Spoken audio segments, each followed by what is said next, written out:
ငါးချက်ရှိသွားပြီနောက်တကမြတ်သောမင်းကြီးနမ6အိမ်ပဲကိုပြောပြပါအောင်လို့ဆိုတဲ့အခါကြတော့မှကံတော်အဖို့တသိမ့်ထိုက်သောရွှေလင်းပန်းကိုအဖို့တသိမ့်ထိုက်သောရွှေလင်းပန်းကိုဤ၌ကျင်းငယ်စွန်လောဟုမြေခွေအားဆောင်နေ၏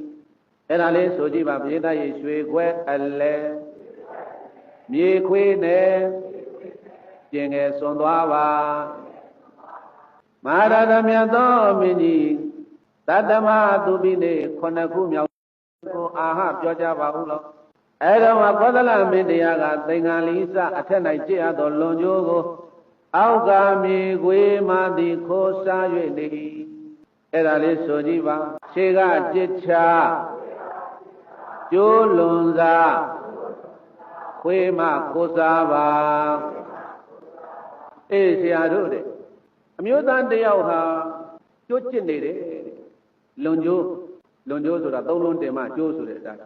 အဲ့ဒီကြစ်ချတော့ကျိုးသားကိုအဲ့ဒီကွပြစ်အောင်းမှနေတဲ့ခွေးမကအဲ့ဒီကျိုးကိုအောက်ကနေပြီးတော့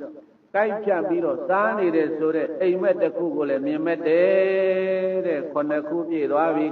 ဒါမြင်မြတ်သောမင်းကြီး10ခုမြောက်အိမ်မက်ကိုလည်းပြောပြပါအောင်လို့ဘုံနာဆရာကြီးတွေကတောင်းပန်တော်မှာကောသလမင်းတရားကကုံပေါ်အချီအနီးသောအိုးတို့ဖြင့်ခြံရအပ်သောရေပြည့်တဲ့အိုး၌သာရေလောင်း၍နေတဲ့ဆိုတဲ့အိမ်မက်ကိုအာငါတိပတ္တမိကောင်းစွာမဲ့သွေမြင်မဲ့ပါပေတော်သတည်းဆိုလိုက်ပါရေပြည့်အိုးဝဲထလောင်းတယ်အိုးငယ်မလောင်းပါအေးဆရာတို့ရာဝင်အိုးကြီးရဲ့ဘေးနားမှာအိုးလေးတွေအစိတ်ဝင်50ဝင်အိုးတွေ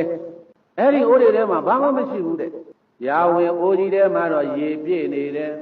ဒါပေမဲ့ရလေးမျက်နှာရရှင်းမျက်နှာကရောက်လာကြကုန်သောမျိုးသားမျိုးသမီးအပေါင်းတို့ကသူတို့ပခုံးပေါ်ခေါင်းပေါ်မှာပါလာတဲ့ရေအိုးတွေနဲ့အဲ့ဒီပြည့်ပြီးသားရာဝင်အိုးကြီးဝါကိုပဲရေတွေထလောင်းကြတယ်တဲ့ဘေးနားမှာရှိတဲ့အိုးတွေကိုရေမလောင်းဘူးတဲ့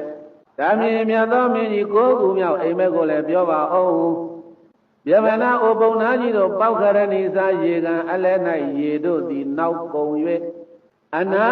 ၌ရေတို့သည်ကျင်းလင်း၍နေတယ်လို့